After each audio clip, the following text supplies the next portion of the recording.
जय हिंद साथियों। हमने जो पिछला लेक्चर बनाया था वो थायरिस्टर प्रोटेक्शन का था, तो उसमें पूरा कंप्लीट नहीं हो पाया था। 33 मिनट का ही वीडियो बन पाया था, लेकिन हम उसी टॉपिक को हम आगे बढ़ाते हुए हम फिर एक छोटा सा वीडियो लेकर आए हैं। टॉपिक है आपका complete thyristor protection in one diagram.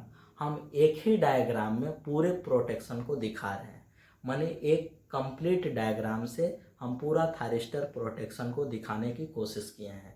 ये देखिए हमारा थायरिस्टर है, ये सीरीज में इंडक्टर लगा दिए, सीरीज में सर्किट ब्रेकर और fast acting current limiting fuse है। ये आपका थायरिस्टर प्रोटेक्शन सर्किट है, सॉरी गेट प्रोटेक्शन सर्किट है। ये देख रहे हो आपका, ये आपका क्या है, ये आपका वायरिस्टर है, वोल्टेज क्लैंपिंग डिवाइस है। ये आपका सनाबर सर्किट है सर। कौन है? सनाबर सर्किट। ये कैपेसिटर रेजिस्टेंस सीरीज में लगा हुआ है और ये दोनों थायरिस्टर के क्रॉस है आपका। तो हम सबसे पहले बारी बारी से डिस्कस करेंगे थायरिस्टर प्रोटेक्शन को। तो देखो, थायरिस्टर को हम di/dt से प्रोटेक्ट करने के लिए अब क्या करते हैं, जो ऑलरेडी मैं डिस्कस कर चुका हूँ।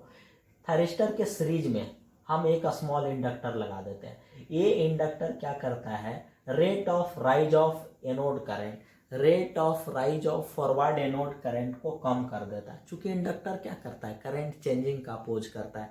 इंडक्टर करंट चेंजिंग को डिले कर देता है, माने जिसके कारण हमारा क्या होता है, rate of rise of current जो है वो कम जाता है, माने विद इन स्पेसिफाइड लिमिट हो जाता है, जिससे आपका लोकल हॉट स्पॉट आपका गेट जंक्शन के पास नहीं क्रिएट होता है और आपका थायरिस्टर बर्न होने से आपका बच जाता है, माने थायरिस्टर डैमेज होने से बच जाता है। तो इसका मतलब है di/dt प्रोटेक्शन के लिए हम थायरिस्टर के सीरीज में स्मॉल इंडक्टर लगा देते हैं। क्या लगा देते हैं? Small inductor. उसके बाद आया था आपका सर dv/dt प्रोटेक्शन। तो जब हमारा क्या है कि एनोड और कैथोड के बीच आपका जो फॉरवर्ड वोल्टेज के बढ़ने का रेट जो है वो काफ़ी हाई हो जाता है, स्पेसिफाइड लिमिट से ज़्यादा हो जाता है, तब हमारा थायरिस्टर में फॉल्स ट्रिगरिंग होता था।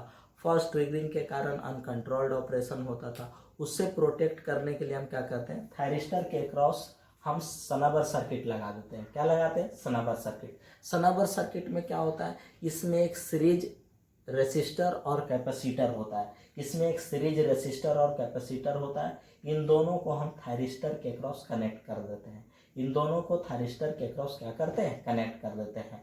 ऐसा करने से हमारा क्या है, थायरिस्टर जो है वो dv/dt से क्या होता है, प्रोटेक्ट हो जाता है। हम पिछला का वीडियो में हम बताए हैं कि कैपेसिटर से कैसे हमारा जो है वो dv/dt का जो वैल्यू है वो कम जाता है।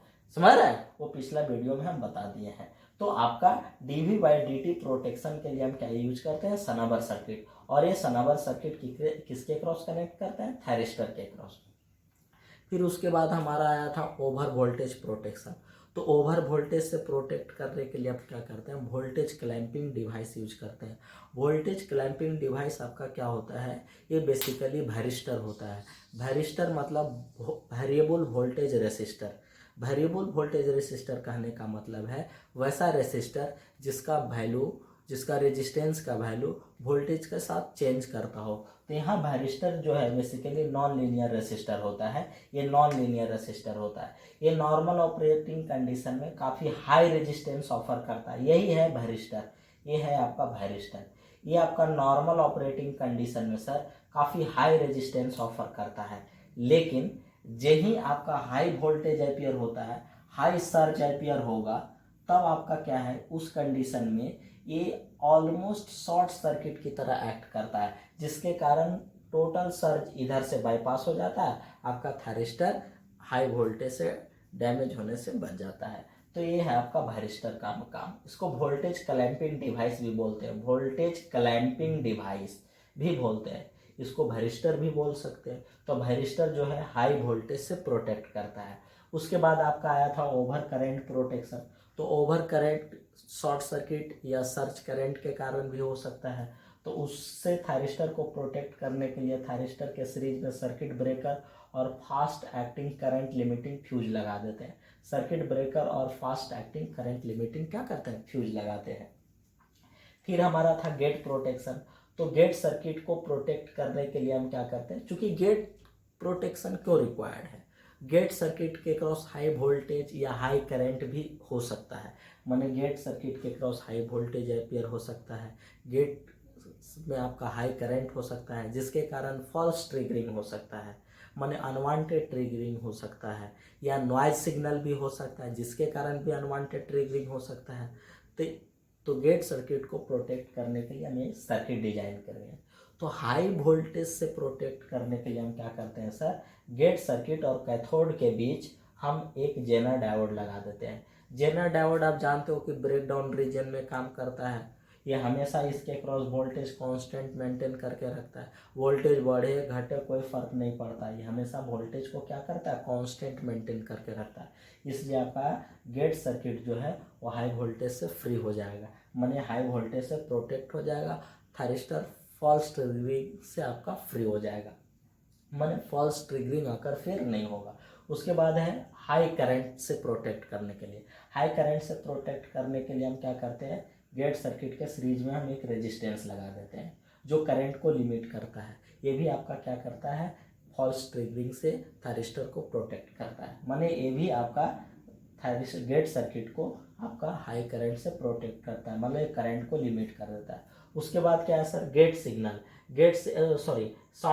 साउंड सिग्नल को बाईपास करने के लिए हम R1 C1 को पैरेलल में लगा देते हैं थायरिस्टर के गेट सर्किट के क्रॉस। ये सर्किट क्या करता है, ये रेजिस्टेंस R1 और C1 नॉइज सिग्नल को बाईपास कर देता है। किसको बाईपास करता है, हाँ, नॉइज सिग्नल को बाईपास करता है। तो ये हमारा गेट सर्किट का प्रोटेक्शन था। उसके बाद था हमारा थर्मल प्रोटेक्शन। चूँकि थायरिस्टर जब ऑपरेशन में रहेगा तो हीट जनरेट होगा, हीट जनरेट होने के कारण आपका क्या है सर, आपका इंसुलेशन वीक होगा, जिसके कारण हमारा क्या है कि इन्फेरियर ऑपरेशन होगा, इरिलेबल ऑपरेशन हो जाएगा, रिलेबल ऑपरेशन नहीं हो पाएगा, आपका सेटिस्फैक्ट्री ऑपरेशन नहीं हो पाएगा। तो थर्मल प्रोटेक्शन के लिए हम क्या करते हैं, बेसिकली हीट सिंक यूज करते हैं।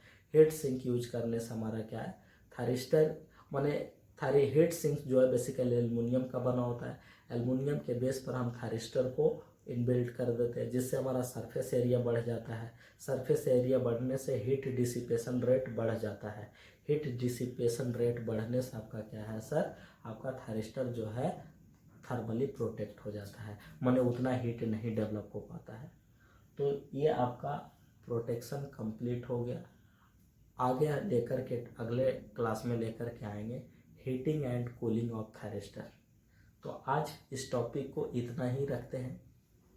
मैं आप लोग को अंत में कहना चाहूँगा कि आप लोग असफलता से मत डरना, बस ईमानदारी से मेहनत करो, खूब मेहनत करो और खूब पढ़ाई करो यार। कभी मत डरना कि हम असफल हो जाएंगे। देखो, जो लोग सफल होते हैं, सफलता क्या है, सफलता से इंसान को दुनिया जान जाती है, लेकिन असफलता से इंसान दुनिया को जान जाता है।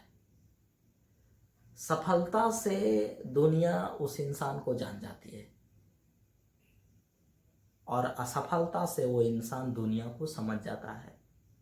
तो असफलता आपको एक तरह से समझो मजबूत कर रहा है, आपकी गलतियों से आपको अवगत करा रहा है कि आपके अंदर एक कमियां हैं, आप इसको दूर करो।